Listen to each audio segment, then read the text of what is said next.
well, we'll close it for another time. But if I win, I'm going to open them up. I'm just going to open enough time. Why didn't you open it up the first time? Because a lot of times, what was the hesitation, though? Addresses, people that are still living. There are people that are affected. And there could be some national security reason that I don't have to necessarily know about. But some very good, talented people asked me not to do it. I opened it up, and then they said, would it be possible for us to do that a different day? How much of it did you read into? I think it's going to be just fine to open it. Let me put it that way. I think it's fine. It's going to be time. It's a cleansing. It's really a cleansing. So I'm going to do it. I'm going to do it immediately, almost immediately upon entering office. Well, the thing, when people look at it from the outside and you sort of imagine what could be a reason why they would not release those files, it would be there's people that were implicated in the assassination. Yeah. Well, when there are living people, you generally tend not to want to do it. When people are still living. Living people that formerly work for the government. For the government, and living people that were somehow involved in it, and you tend not to do that. But it's time to open them. I can't tell you whether or not they're going to find anything of interest. And I did partially open. I think I've opened 50%, but I was asked not to do it, and I thought that was a reasonable ask. But now I'm going to do it. I'm going to do it very soon. There's a lot of interest in it. One of the things that there's a lot of interest in the people coming from space, Yes. And I know you're interested in that. Oh, I'm very interested in that. How much did they tell you about that? A lot. Really? Yeah. What did they tell you? How much can you tell? So how's that work? Is it like super top secret? I can tell, Tell me. Well, based on Hunter Biden, I can say whatever the hell I want, right? But no. But I interviewed a few people. It's never been my thing, I have to be honest. I have never been a believer. I have people that Area 51 or whatever it is. Mm-hmm. I think it's the #1 tourist attraction in the whole country or something. Area 51 in Las Vegas. Do you know that, right? Sure. I know what it is. So anyway, but it's a big tourist thing. So I interviewed jet pilots that say they saw something. If you saw them, you'd love to have them as your I've had son. a couple in here. Commander David Fravor. Yeah. I had him in, who had that sighting in 2004. Very compelling with video evidence, radar evidence. Ryan Graves. I don't believe his name, but I interviewed jet pilots that were solid people.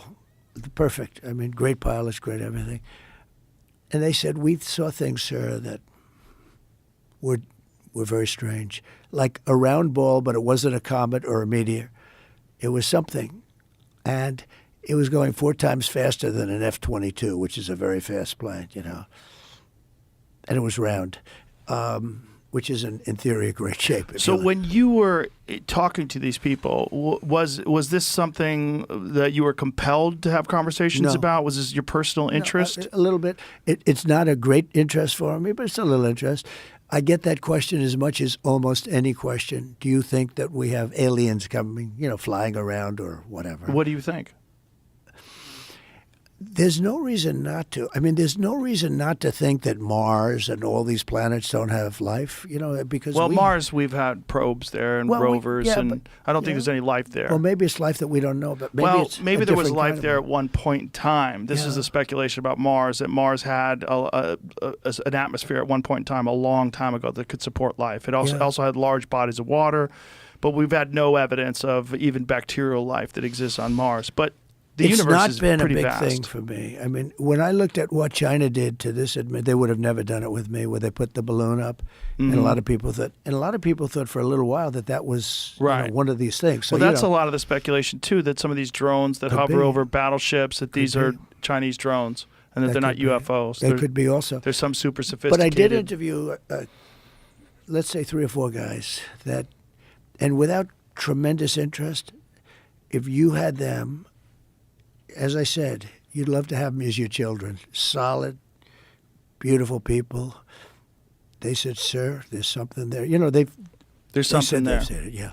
Yeah, I've talked to quite a few of them. They're not conspiracy guys. Well, I mean, just the Commander David Fravor thing in 2004 off the coast of San Diego, they clocked that thing going from 50,000 feet above sea level to 50 in a second. Yeah. They don't know what it is. That's tough to beat. Yeah, they saw something in the water. It was hovering over that something that was making a disturbance in the water. They got video evidence of this thing. 2 different fighter jets with pilots in them saw it.